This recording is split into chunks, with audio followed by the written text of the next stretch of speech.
Por cuestiones de tiempo hemos seleccionado una pregunta para cada expositor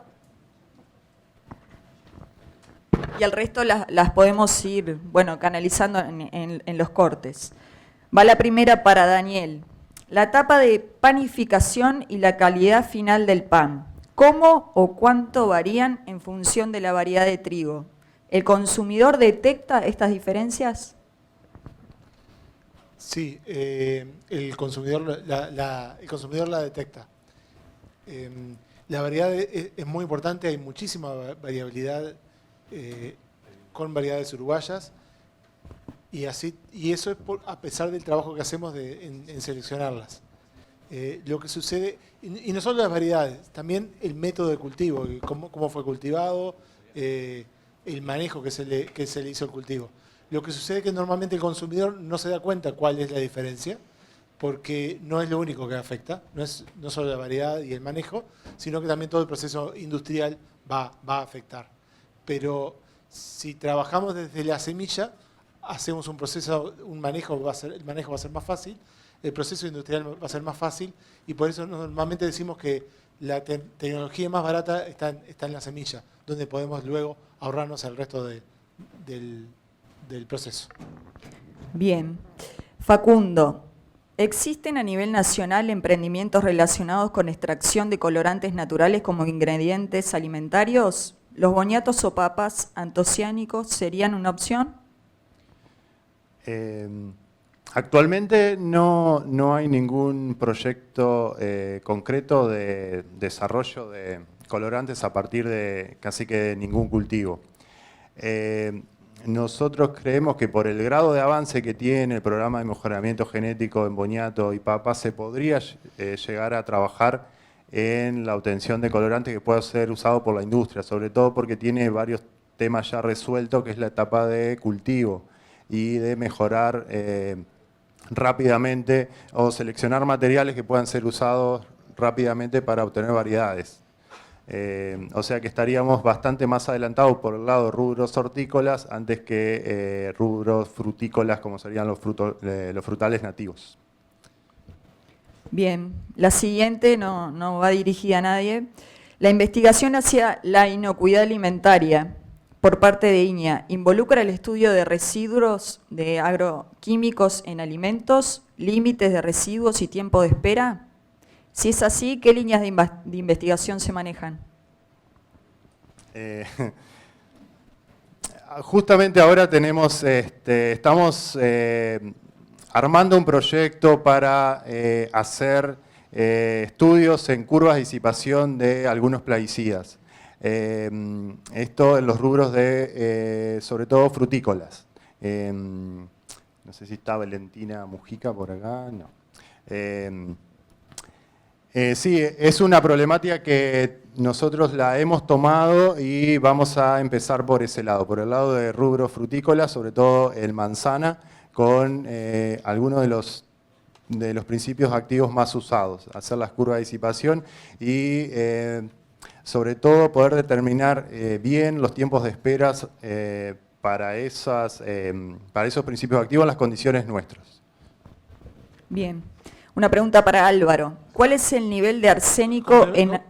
Perdona. Complementamos, sí. Por favor. Yo quería complementar el punto anterior. En la cadena, digamos, arrocera, siempre ha sido, como ustedes vieron en los proyectos que presenté, el tema de los límites de los agroquímicos en general, en particular de los herbicidas y los fungicidas y últimamente los insecticidas, ha estado siempre presente, y actualmente estamos iniciando un proyecto que va un paso más allá de eso, que es tratar de alguna manera agregarle lo que es la externalidad de estos agroquímicos, principalmente en el agua. Como saben, el cultivo arrocero es 100% regado, y bueno, ¿y qué es lo que pasa, digamos, cuando hacemos una aplicación, cuando la hacemos con el agua, y cuánto puede ser la exportación potencial del sistema arrocero? Perdón, quería aclarar también a la misma línea, en los cítricos hace muchos años que se trabaja ya con conocer cómo es la degradación tanto de los compuestos a nivel de campo como los aplicados en post cosecha. son productos que se exportan como fruta fresca y los requerimientos de los mercados. Uruguay exporta a más de 100 países, digo, frutos cítricos.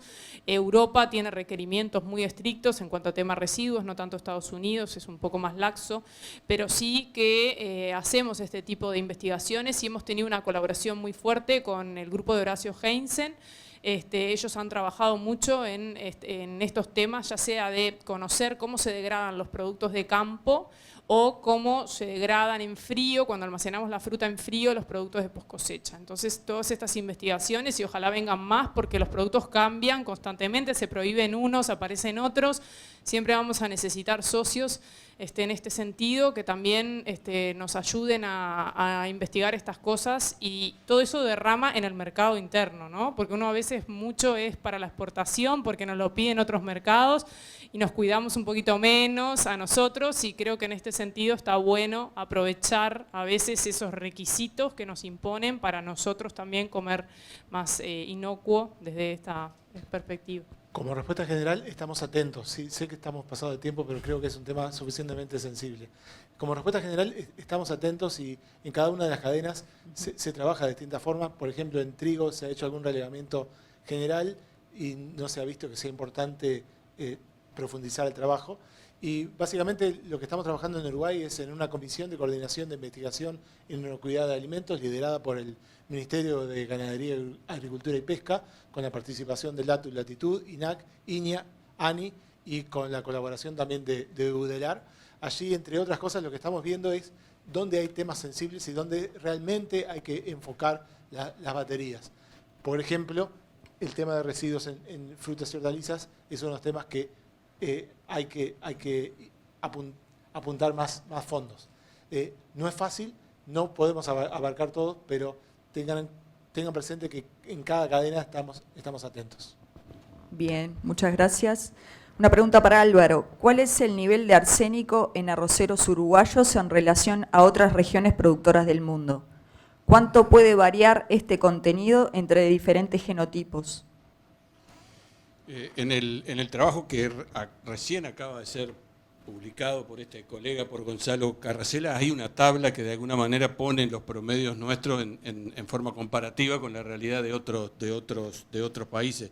Es muy variado porque incluso la producción arrocera a nivel mundial va desde sistemas parecidos al nuestro bajo inundación, pero también hay arroz no irrigado, donde ahí sí los metales pesados, en particular el arsénico, es mucho menor. O sea que esa amplitud es muy grande.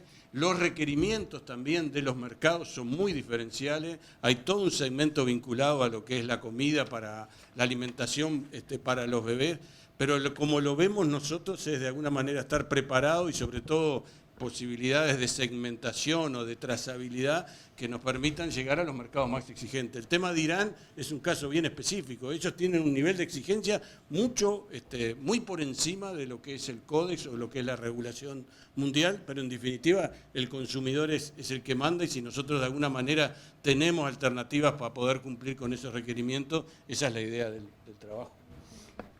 Bien. Perdón, vinculado a la genética, ese era el resultado final, el resultado del último slide de la maestría de Lucas Sales. Justamente yo hacía el comentario, esa es la solución final, tener variedades ya con baja acumulación. Gracias a Dios hay variabilidad, hay, como mostraba, los tipos bien diferenciados, por lo tanto se pueden aplicar técnicas de selección avanzada para que ya los nuevos materiales puedan cumplir con estas altas exigencias. Bien, un poco relacionado con esa pregunta y para Fernando Pérez de Vida, ¿cómo canalizan las demandas de la industria, de los materiales, ¿no? Y si la calidad depende solo de la genética. Bueno, voy a empezar por la segunda parte que me parece más fácil. La calidad depende en gran parte de la genética. Hay aspectos de manejo y ambientales que inciden, pero hay aspectos, hoy en la presentación traté de hacer énfasis en que hay varias dimensiones para la calidad, y hay cosas que son de control genético mayor, que no varían. Por ejemplo, el tipo de grano es una cosa que no plantes donde lo plantes y el año que lo plantes siempre va a ser igual. Hay otros aspectos que interactúan un poco más con el manejo y cuestiones por el estilo. Y sí, y es gran parte del trabajo que se hace en mejoramiento genético, procurar mejorar la calidad en esos aspectos, la calidad industrial, la calidad culinaria. Nos ha pasado, por ejemplo, en algún caso muy puntual, de un cultivar que avance mucho en todo lo que es el flujo, más se libere como variedad, y luego haya tenido problemas, no agronómicos, sino problemas con la calidad a la hora de cómo cocinaba, por ejemplo.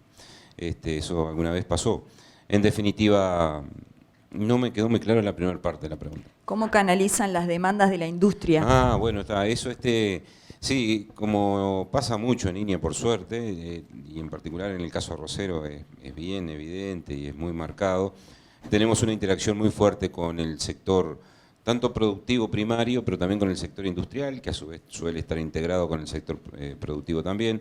En definitiva, ahí hay una trilogía que funciona muy bien, en el cual nosotros, como todo el programa Arroz, de investigación de arroz, pero también, por supuesto, el proyecto de mejoramiento genético, tenemos una interacción muy fuerte con la industria, que sin duda es el buque insignia, digamos, de toda la cadena, en la cual nosotros todos los años estamos presentando los materiales que tenemos más avanzados en términos de genética, lo estamos exponiendo a muchas situaciones de producción, en particular con ensayos en zonas, en chacras de productores, y en definitiva se genera un fuerte ida y vuelta con ellos, que finalmente, digamos, tiene una figura como institucionalizada, que es el Consorcio Nacional de Semilleristas de Arroz, que básicamente están todos los molinos allí adentro integrándolo, y nosotros como INEA tenemos un acuerdo con ellos, y son ellos quienes reciben todos los materiales que nosotros liberamos o tenemos intenciones de liberar y pasan por la aprobación de ellos. En definitiva, la demanda allí está totalmente, digamos, contemplada, recibida por parte nuestra. Bien, para Santiago Luzardo, la calidad de la carne, ¿qué peso tiene la alimentación y cómo eso es valorado por los mercados externos? Se refiere a la alimentación animal, asumo. Es una pregunta amplísima. Como les decía, el sistema de alimentación, a diferencia, por ejemplo, de lo que puede pasar en arroz, la calidad de la carne va a depender, obviamente, de la genética animal, de la dieta que tenga el animal, pero a su vez de muchos factores que tienen que ver con el manejo prefaena de ese animal y el manejo que se da a nivel de la industria, o sea, de la planta frigorífica. Si hay estimulación eléctrica o no de la canal, por ejemplo, cómo es el manejo del frío. Hay varias variables, digamos, que se juegan en el partido post-faena, ¿no? Varias variables asociadas a la calidad de carne. En cuanto al sistema de producción, es uno de los factores, como acabo de decir, que sí afecta a la calidad del producto, y creo que decía cómo es valorado por el consumidor. Y bueno, como les decía, los estudios nuestros lo que muestran es que hay mercado para todo tipo de producto. Como ustedes saben, Uruguay exporta carne a más de 100 destinos. Lo que sí es verdad también es que la carne, actualmente, del menú de clientes que tenemos, la carne que logra un mayor precio a nivel internacional es la carne cuota 481, o sea, carne que son animales que son engordados en los últimos 90-100 días de su fase de engorde, valga la redundancia, en confinamiento, encerrado al grano. Esa es la carne que hoy por hoy Uruguay, no sé hasta cuánto va a durar, ahora que pasa con la cuota 481, pero es la carne que tiene mayor valor y es la carne en realidad que tiene mayor valor a nivel internacional. O sea, lo que compran los japoneses, que probablemente sea el mercado de mayor valor, es carne con mucha infiltración de grasa intramuscular. No es carne para todo el mundo, son para nichos de mercado, pero esos nichos de mercados existen, y para Uruguay, como país pequeño, donde exporta más del 70-75% de lo que produce en carne, esos nichos de mercado son terriblemente importantes para nosotros, ¿no? Bien, vamos por las dos últimas. Joana, ¿qué peso tiene la opinión del consumidor uruguayo y cómo impacta en un rubro como citrus, que es netamente exportador de fruta?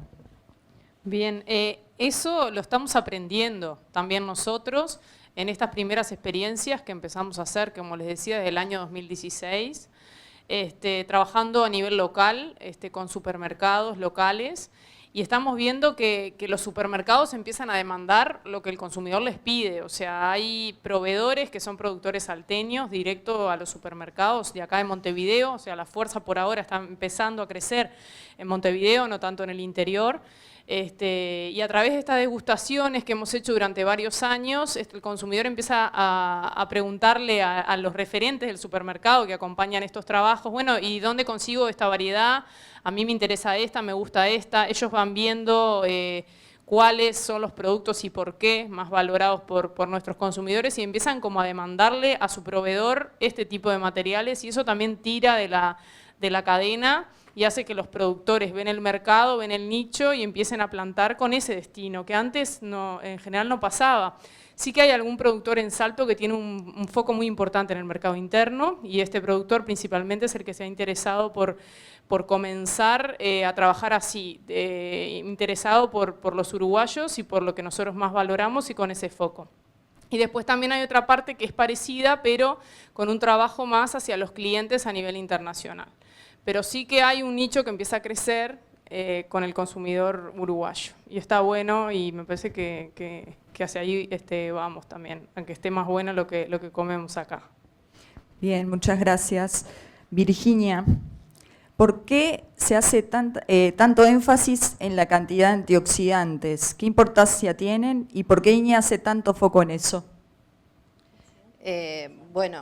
Antioxidantes es una, si se quiere, un término que se ha puesto de moda, pero más allá de eso, comprende varios o muchos de los compuestos que tradicionalmente se analizan en los agroalimentos y es los que se ha visto mayor correlación con la capacidad antioxidante determinada in vitro o por técnicas de análisis que uno las hace en el laboratorio, pero que tienen alta correlación con lo que después pasa a nivel de digestión, porque todos estos, como quise mencionar al principio de la presentación, todos estos compuestos no tienen importancia per se, pero se hacen, su efecto lo hacen en el agroalimento como un todo, como cuando forman parte del alimento y en interacción con otros compuestos, por ejemplo, con la fibra alimentaria y demás, y es por eso que se estableció medir la capacidad nutracéutica que tienen los agroalimentos por esas técnicas, por técnicas que determinan compuestos antioxidantes, porque está más correlacionado, tiene una mejor correlación con lo que pasa después a nivel del organismo del ser humano cuando lo ingiere. Muy bien, bueno, dale. Sí, también. Ahí. Hola, hola. Y además también nos interesan muchísimo los antioxidantes porque además de las funciones en el cuerpo humano tienen muchas funciones claves en las plantas. A nosotros nos importa mucho cómo la planta se defiende frente a los patógenos que la van a atacar, cuánto tiempo se puede conservar en frío, por ejemplo. Muchos de estos antioxidantes tienen esas propiedades de proteger a la propia fruta, digo, porque están ahí, o sea, la planta las acumula con una función. Y viene por ahí. Entonces también para nosotros es clave esas otras funciones que hacen a su interacción con el ambiente o a que estén mejor en determinados sitios, que resistan más la sequía o no, y bueno, esa también es otra de las razones por las que nos interesa mucho. Bueno, para cortar un pequeño aporte nomás. En el tema carne, por ejemplo,